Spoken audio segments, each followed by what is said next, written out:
What is up, you guys? Welcome back to our podcast. We're on season 2 now.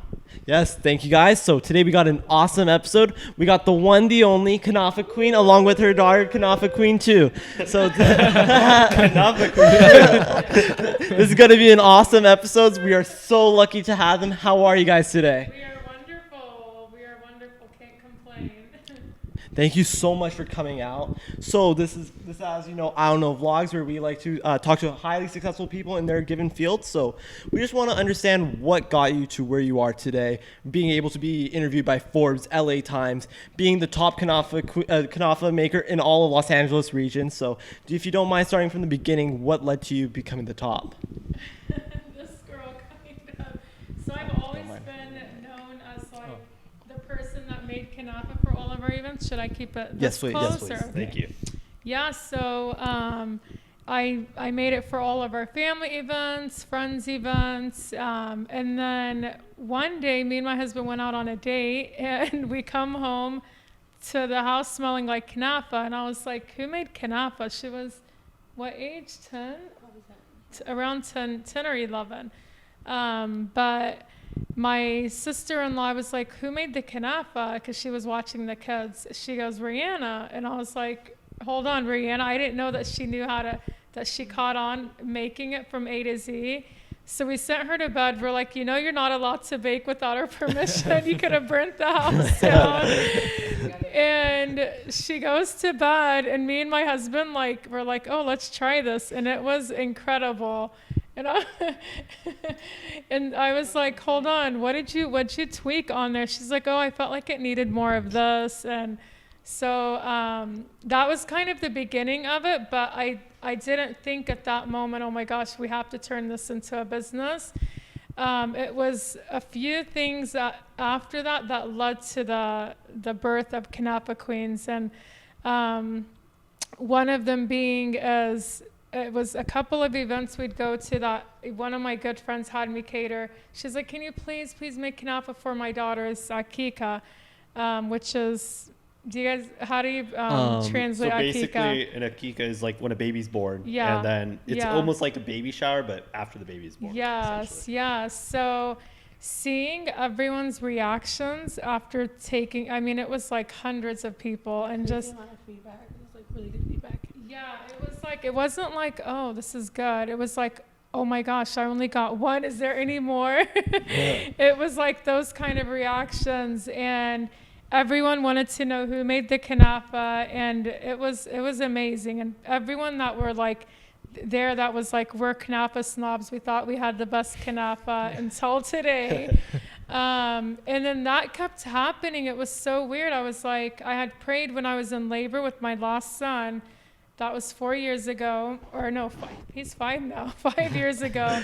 I was like, you know what, God, because I love doing a little bit of everything. And I was like, okay, lead me to like what you think is best for me. And it was crazy. Like right after I gave birth to him, it was just like people would tell me, I had a dream that you were like selling your Kanafa, or oh my God, like I totally thought of your Kanafa in every freezer, every aisle. And I was like, okay. And I kind of was just like, okay. But then one of my friends, she called me. She's like, hey, can I put an order of 12 cupcakes? And I was like, order? I was like, I'll make it for you. But she's like, no, you're going to make it for me, and it's going to be a business. And that was kind of like that, the push that we kind of, and then from there, it was a nonstop order. She had like snapped about it on her Snapchat, and like everyone was like, what, you're selling it? And it was just, it was pretty much, the rest is history. Wow. Yeah. So like, just for our viewers out there that don't know what Kanafa is, do you mind like just explaining, like give like a brief introduction to it? So we'd like to say it started in Palestine. Some people say in Turkey, but it originated in Nablus, Palestine, a city in Palestine. And the outer crust is it's made out of phyllo dough. It's crispy, it's buttery. It's like, you guys will have it. Sure. Yeah. Yeah, Osman, I've had it before, and it's absolutely delicious. Yes, and the inside of the Kanafa is just a blend of our famous cheese. It's like just super cheesy and gooey. It's perfect. And then we top it with our simple syrup. And it's magic in your mouth, literally. No, for sure. No, that's amazing. Yeah, people refer to it as heavenly, and it's I can tell by pouring something on. Yeah. That's all it takes. We're getting hungry right now. Yeah. I No, know. for sure. I'm drooling talking about it. You guys can't do this to me. No, but I guess my follow-up question after that, I know you mentioned that you Snapchat and then people just, they kind of like the push on that and the progression of that. How big has social media been for you? Just in not only marketing. It's been everything, to be honest. People tell me, like, who have you guys hired as your marketing team? Like, what firm? And I'm like, it's literally just us, you know. And I have a couple of interns now, but this is like, you know, fast forward 2.5 years later. But and just recent, and they help with, you know, I'll just be like, hey, I'm gonna send you this picture, can you put this up with like a caption? And but yeah, no, social media is definitely powerful for a business like ours. We wouldn't, you know, have gotten this far. I mean, the product, of course, speaks for itself, but then, you know, somebody that tries it, that loves it, will share it, and then their friends will, you know, so it's kind of like Domino this effect. ripple, Exactly. this domino effect. So yeah, so it's been. I was looking at some of your Instagram pages. I saw that you have like over 17,000 followers. So giving that amount of platform has allowed for you to go nationwide now, because I've seen that you're shipping nationwide. We've shipped overseas too, but since COVID, it's just been a lot of delays, and so so that's been a setback for us. So our customers out of the country are like, when? And I'm like, just after COVID. We don't want to risk it, because a lot of our shipments overseas arrive there pretty late. But what were you? So are you planning on expanding onto different social media platforms too, or just Instagram is your main? So we just started TikTok, so we've been kind of playing around with that. I feel like, you know, cool now. Yeah, TikTok is an amazing way to leverage followers. So that's what I've heard. So I'm like, you know what? The business girl in me was like, well, let's do that. And I'm on Twitter, but I don't have like I need to definitely get more busy on there. But so far, Instagram has been my thing, and then Facebook as well. But yeah, we just started. Follow us on TikTok. Yeah, of course, we'll link it all in the bio. Link it all in the bio. No, so there's altogether, it's a family team. So it's yourself, your daughter, your son, and also your husband. Is that correct? Yes, it's well, that's the family that's you know, involved in it, but we've hired another team members to help us with the assembly of the Kanafa Queen. It's because it's beyond just us now. At the beginning, we were like, okay, you know, we can totally, this is easy, and then it was just like, oh my gosh, 100 orders, like, you know, and we realized, okay, we got to start hiring people. So we have an amazing, you know, team now. But yeah, the backbone of it, my husband's a huge part of it. He's actually a registered nurse, but he handles a lot of our, you know, inventory stuff and the heavy lifting. There you go. And then this one deals with a lot of like the, you know, Kanafa, you know, the dough. That's her specialty. And I kind of do a little bit of everything. I oversee, you know, make sure everything's going smooth. Yeah, I'm the queen. So what went into setting up this Kanafa empire, if I may say? So like starting from the beginning, what steps have you taken to take it to the next level? You know, what's amazing is a lot of people get scared to start their business because they think they have to have like the perfect and, you know, this ingredient, like, okay, you have to have A to Z. And I'm like, you really don't. I mean, it really took that one phone call, and I was literally right out of my kitchen, no boxes. I gave her like, you know, a tacky, you know, it was. Things play themselves out. Yeah, and we just kind of we learned as we went, to be honest. And I think a big part the product is huge. Like it kind of speaks for itself. Also the But then message that was also the message, for for us, when she first said, well, why don't we start selling it? Because she started making it for all her friends. And I'm like, the ingredients for Kanafa is pretty expensive. Oh yeah. And she's like, well, why don't we sell it? And I told her, well, for me, purpose is huge. Like, if we're not going to have a purpose behind our business, then it's pointless. So at the time, it was after Trump had become president in 2016, and just all the division he had created. And I was just sick of watching the news of, like, just all the hatred he had, he caused. And I was like, you know what?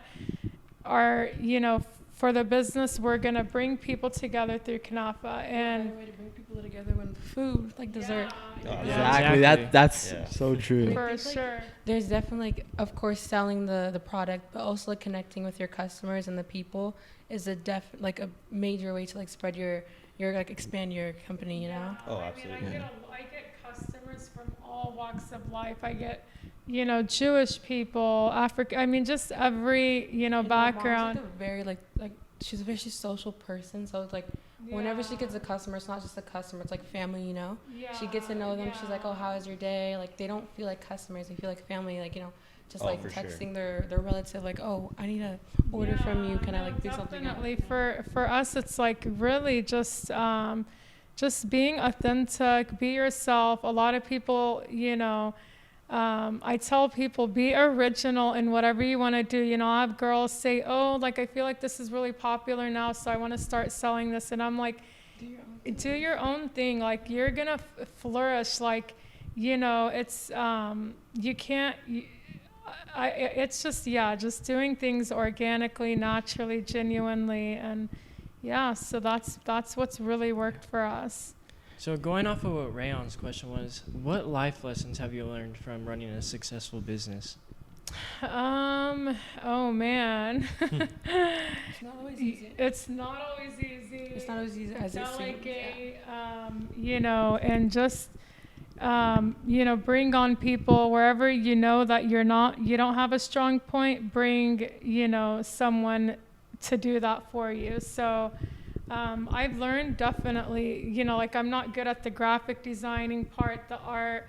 So, we hired a graphic designer, and I knew for the website, okay, like, we need to streamline this. It started to get hard. Everyone's DMing, and we were like, okay, I can't keep up with all these orders. And we try to be super organized, but you can't. Like, at the end of the day, like, just constant orders. It was so, downfall to everything. so yes. Everyone has their, like, not a breaking point, but like a certain time where like they're not doing so great, but that's like just a message to kind of like come back stronger than you were before.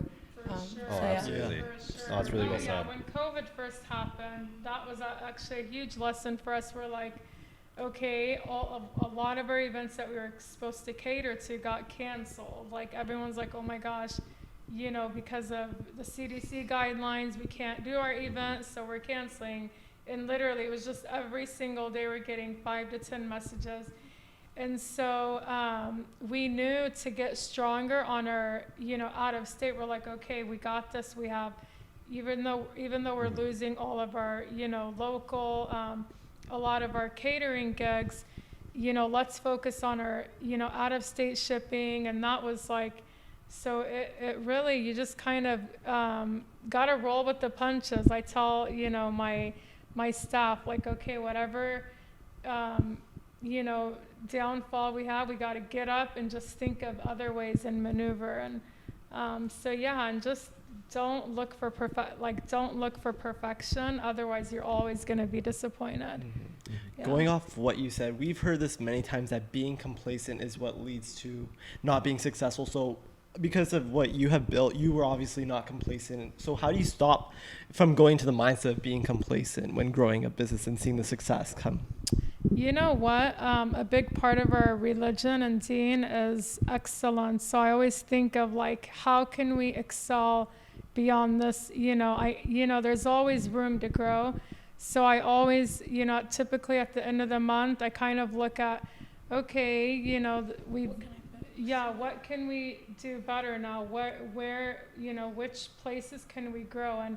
And I try not to do it to where it's unrealistic, goals. I do stuff that, like, okay, we can totally, and then it's been really gradual. It hasn't been like, where it was overnight success. So I would tell, I always tell friends or whoever reaches out to me on what advice you give me, and I just say, set realistic, goals for your business, and being patient. Definitely, you have to be patient. Oh, for sure. And I get messages, oh, there's a new Kanafa place, and I'm like, you can't take that as like oh my gosh, and get a lot.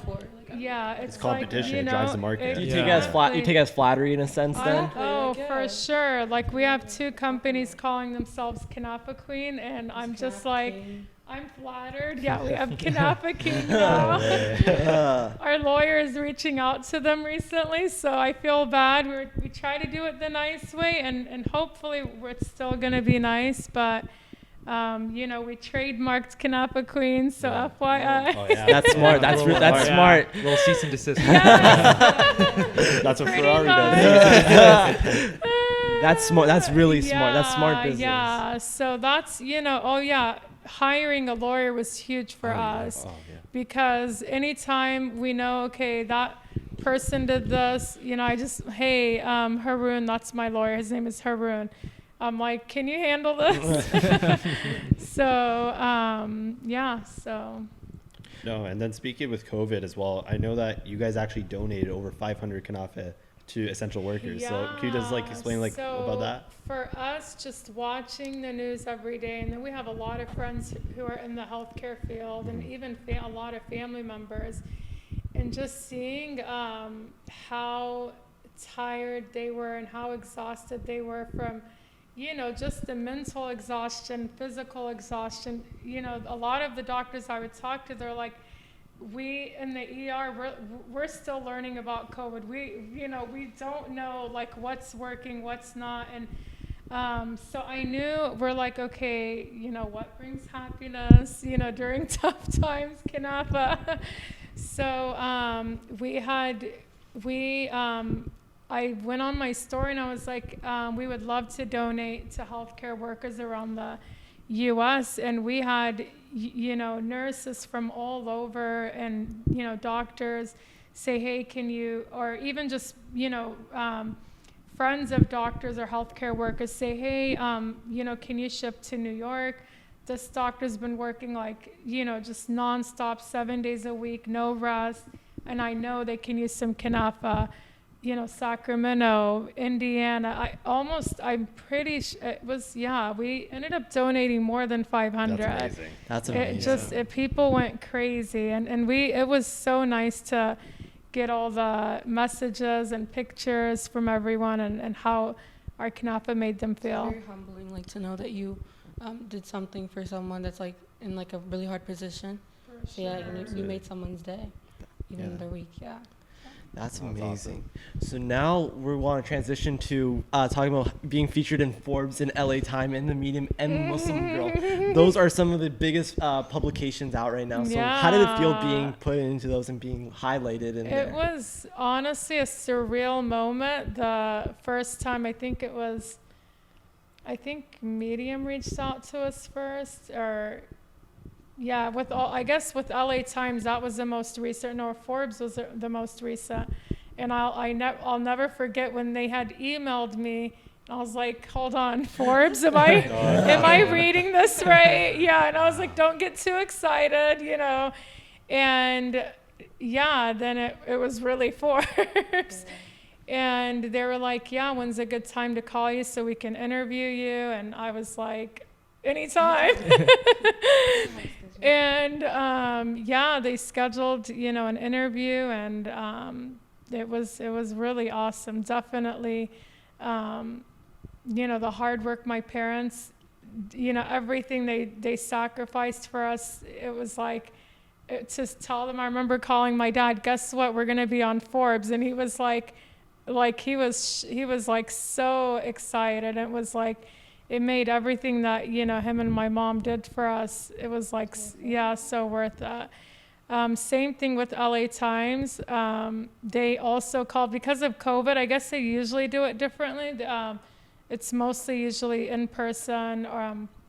But yeah, a lot of during COVID, LA Times also called, and that was like, oh man, it felt again surreal for us to have a, you know, platform, you know, to share, you know, to inspire, you know, millions of people around the world that, you know, if you, you know, believe in yourself and, you know, just focus and persevere, that you can accomplish whatever you want. So true. And yeah, Muslim Girl, the funny thing is they didn't actually interview us. People were just like tagging us. They're like, oh, you're on Muslim Girl. You're like the top, you know, 10 dessert companies in the US. And I'm like, oh, like, okay, that was exciting.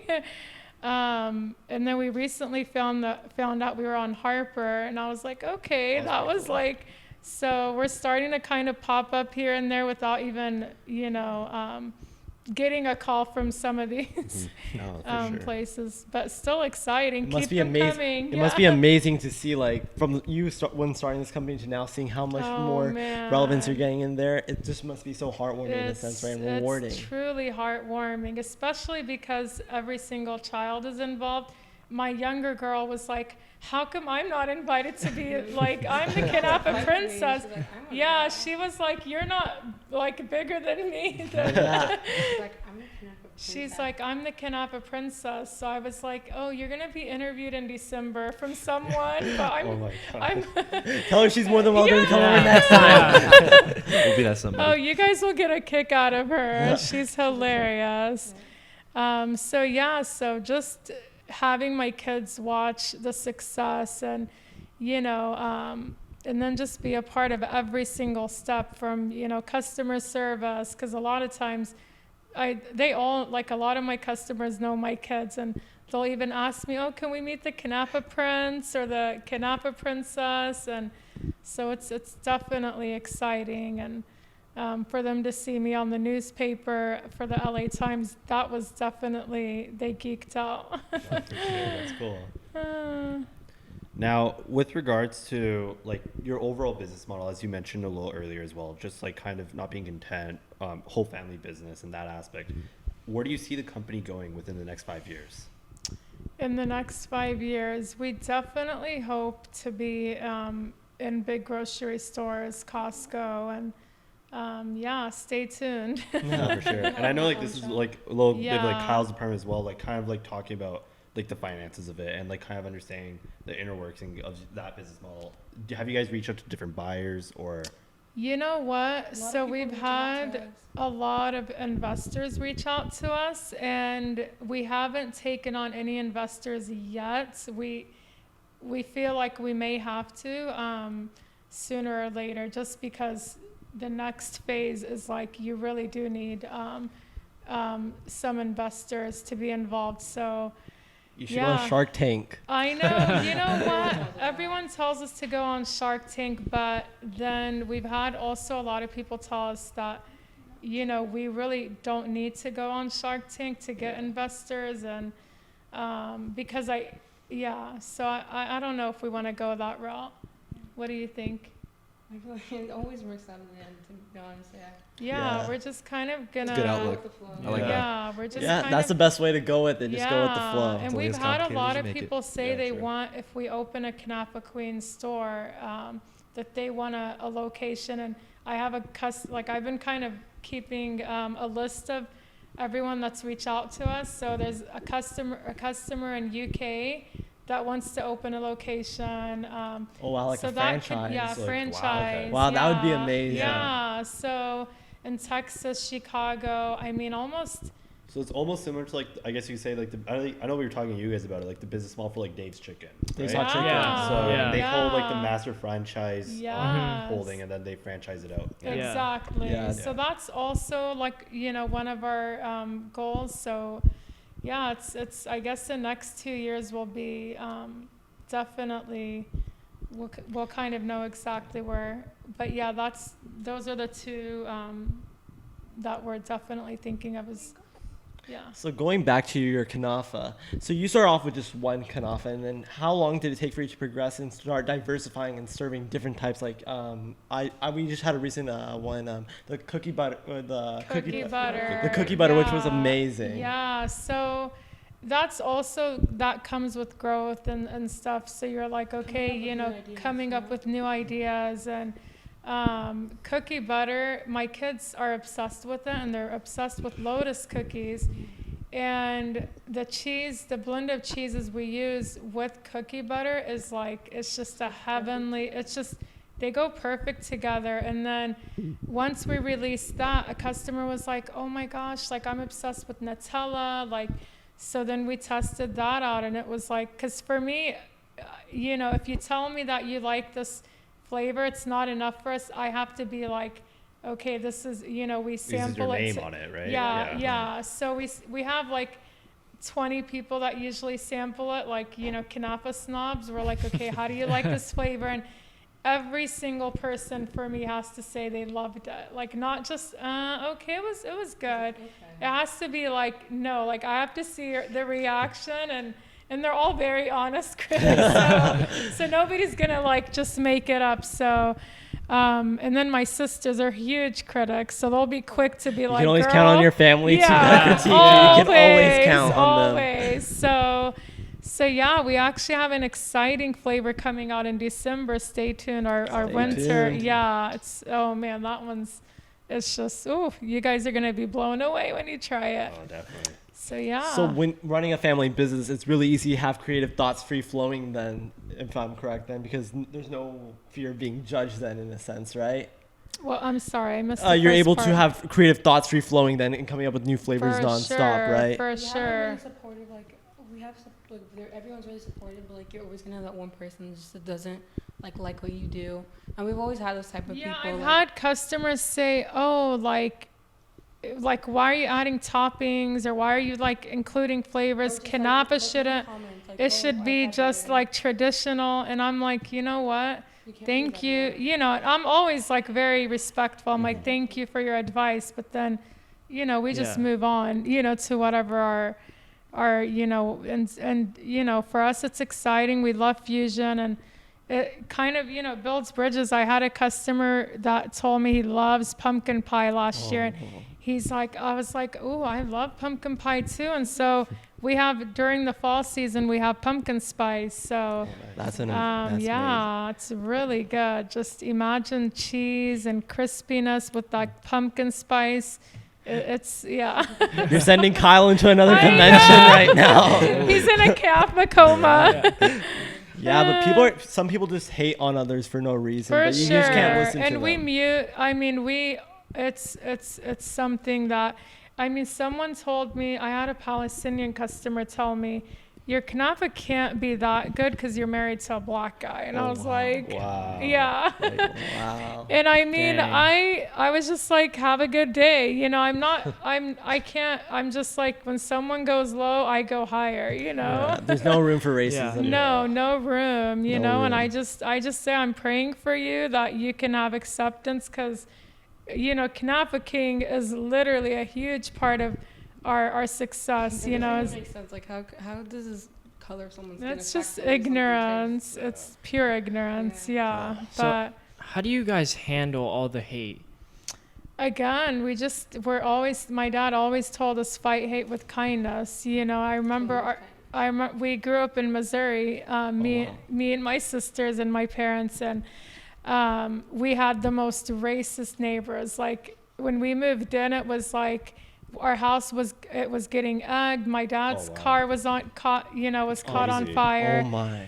And Jeez. people were just like, oh my gosh, like Muslims in like the neighborhood.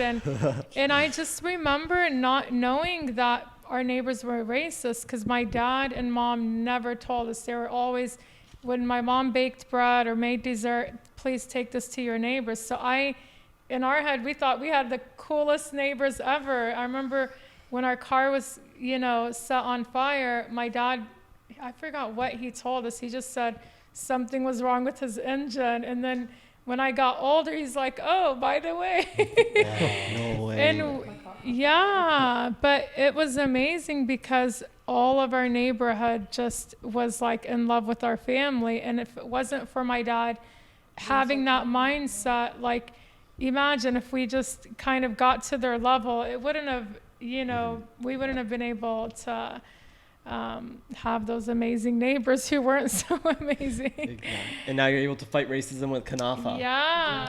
Yes. So, and I truly think it's because of my parents, and that's what they always, they never, our house was always like the United Nations. We had every race, when it was Ramadan, we had like literally Indian, Asian, like every race, African American, and so that's kind of what I wanted for my kids, and I wanted to set that example that, there is no color. Its character goes a long way. Yeah, I think everyone should learn that. Anyone, especially in the times that we are in today, Yes. everyone must see that we are all one. We're all human beings. For sure, we are definitely. Yeah. No, for sure. And I mean, like on my side, I think I finished all my questions I've had, but I guess one final point that I wanted to like ask was regarding what lessons do you think that you pass on to your kids or to any future businesswoman, businessman, and trying to come up with a business in that aspect? I think just go with your passion. Definitely, I feel like when you don't have the passion in your business, and you don't love what you're doing, then I don't think we could have gotten this far this quick if I didn't. I just wake up with so much passion and love and like energy, like, okay, what can we do today to like, make things better, or to go to the next step. And so, and with just so much excitement and energy. Also, always having the right intentions that you wake up. Oh, for sure, yeah. Are huge. And definitely good intentions. And again, like what I said earlier, the purpose. What is your purpose? So yeah, and just being honest and character and just all those things will definitely build you a good business. No, absolutely. And Yeah. just to cap it off, what is your main legacy that you want to leave behind? Something that you want to be remembered for leaving this company or whatever. You know what? Building bridges through Kanafa, and you can literally build bridges through whatever you want. It doesn't have to be Kanafa. So even whatever it is, you can always just have purpose. And so I'm hoping that people will follow that legacy, that build bridges and not And just creating unity. Bringing people together, we want to be known for like always bringing people together through food and having great conversations, like, oh, I remember having this Kanafa, like they're amazing people, like so sweet, like not just, oh, the Kanafa is great. Yeah, our account got hacked for 5 weeks by a crazy hacker that literally, even Instagram, it was really hard for them to get our account back, and it was 5 weeks, and I'm thinking, okay, we were patient, we're just like waiting for everything to get resolved, but in the meantime, we were getting emails, and like just our customers were like, oh my gosh, like your Kanafa Queens presence, like being gone has like, it feels so empty. And it was just like everyone, like, Bob, Martha, and like just so many different, it was like, exciting to know that, like we really saw the effect of like the kindness paying off, because like so many people were concerned, like everyone's like, are you okay? Like everyone really people were telling us they were crying, they thought like we ended Kanafa Queens, and it was amazing, like the kind of response we got from it wasn't like one or two months, it was like constant every day. And it was really, that was definitely heartwarming. That must have been extremely scary though, seeing your account getting hacked and everything. It was, and because he messaged my business phone number, And he was like, LOL, he said, is this your account? And then he had a picture of Kanafa Queens and my page, the Instagram account. And I said, yeah, this is my Oh, account. you should have replied.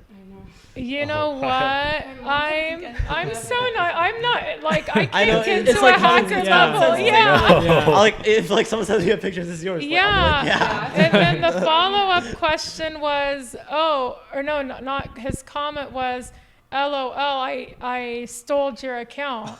And God. and that's when I was Oh like, my goodness. and then I lied. I feel bad. Don't lie, you guys. But I did it hoping that he would I said my husband's a cop. scare him a little bit, right? I said my husband's a cop. I have lawyers on top of this case, so I got him to thinking that we were gonna pay it because he wanted 200 Bitcoin. Yeah. Yeah. I know, right? That's a whole. That's a lot. Okay, What's Bitcoin's Bitcoin like today? 5,000. 15,000 per Bitcoin. Jeez. Oh yeah. What's the? That's I was Yeah, like, Yeah, pull it up. yes. That's pull a- it that's a up. Wait, where's this ton. person Is it like 14 from? grand? I right now? have Or no 8 grand? idea. 15, yeah. So I was like, Yeah, that would have been $3 million. oh my god. Hey, at least you know your Instagram page Yeah. is worth $3 million. Yeah, Yeah. That's amazing. That's the ransom. Oh my gosh. Now Wow. you you can, paid now $3 you can say million? my Instagram page is worth Right? $3 million now. That's crazy. Yeah, so I in have order half a Bitcoin. Half a Bitcoin. in order I was thinking, okay, well, let me kind of put him on hold and make him think that I am going to pay him. So I was like, okay, I'm asking a bunch of people for money, but in the meantime, I was making sure Instagram was like working on On my it, yeah. account and getting like a new email because he stole all my Then information. he started posting pictures on the page. Yeah. Did you guys get that? I think I may have saw one of those. Yeah. That's how I knew it got hacked because a friend was like, oh, someone, no, she knew it wasn't me. She was like, your account got hacked and there's like a clown. And I guess Instagram took it down because they saw it as, they flagged our page. And so. At least you got your post. You got your post back. Right? Yes, Yeah. we got it back, and Instagram didn't realize that they brought my account back, but didn't Allow you back. allow me. The Oh, hacker still had access, Oh so I was like, I hope nobody tags me to anything or messages the account because then they get Hacked too. notification. And of course I was getting messages, but somehow thankfully they were able to quickly change the setting to, so haha, hacker, we got you back. If you're watching. But so that was definitely, I would say it was a little scary just because they have so much access to your, personal information and my aunt got hacked before that too. Her Get Fit page, she had 12K Get followers. Fit with Keepa. I don't know if you guys follow her. But she also got hacked before me. So Everything got hacked. These people These guys are are crazy. getting Yeah. crazy. Yeah, apparently they said it's very popular now since it is. COVID. Yeah. People. Yeah. Yeah, they said. I mean, it's just they're like we've been getting nonstop, They're pretty messages. sophisticated too now. Oh, They like can do anything. crazy. I mean, imagine it took them 5 weeks to recover my account, Yeah. and these are top-notch engineers. They're like, whoa, so it was definitely. 200 Bitcoin. Though. I That's know. wild. That's insane. My man's want to be swimming in water. I know. I was in money, not water. My yeah. bad. Yeah. Oh man. Wow. And I'm hearing hospitals are getting hacked, and they're Really? asking for They are, millions of dollars. Who's hacking a hospital? Yeah. Oh, That's because there's horrible. yeah, That's messed up. and their hospital's are paying them because they're taking. They need it, that's They why. need they're stealing patients. Crazy. My mom is too sweet. My mom's like, well, why did you hack my page? And he goes like, why do you think for money? And we're just like, I was like, why would you hack my page? This is our livelihood. And Yeah. I was like, I think I can't, again, it's so hard for me to get to that level. But then, then I threw out the cop thing. Oh, and he thought that was funny. He was like, LOL. like the laughing emoji. Yeah. That's bad. But These yeah, once I people. got my account back, I blocked him. So, you know. Yeah, you got to do that two-factor Double- yeah, authentication. two-factor. Well, that's Yeah. what Oh, the yeah. thing is. We had that, and Oh, he wow. was able to get. That's what I'm saying. That's He pretty was cool. super Crazy. clever. Yeah. Yeah. That's crazy. Yeah. The amount of sophistication. Yeah. CIA got to talk to him. I know. No, but we Yeah. really appreciate you taking the time, both of you, to take Of the Yeah. course. Thank you. Our Thank you. pleasure. It's an amazing podcast. Our Thank you for coming. pleasure. Next time we'll have Thank your you for other having your other yes, daughter on. We'll Yeah. have Well, See, the whole if she family didn't on. come, the Kanafa King was gonna come. So because she agreed, so he had to No. stay with the kids. But Well, she's the one that started it all, I basically. know. Yeah. Yeah. In a way. Really, she was like, I'm gonna be there. Oh, for sure. But yeah. All right, guys. Well, that's our first episode for Thank season 2. you. Thank you, guys. All right. Thank you. Bye. Peace. Later. Mwah.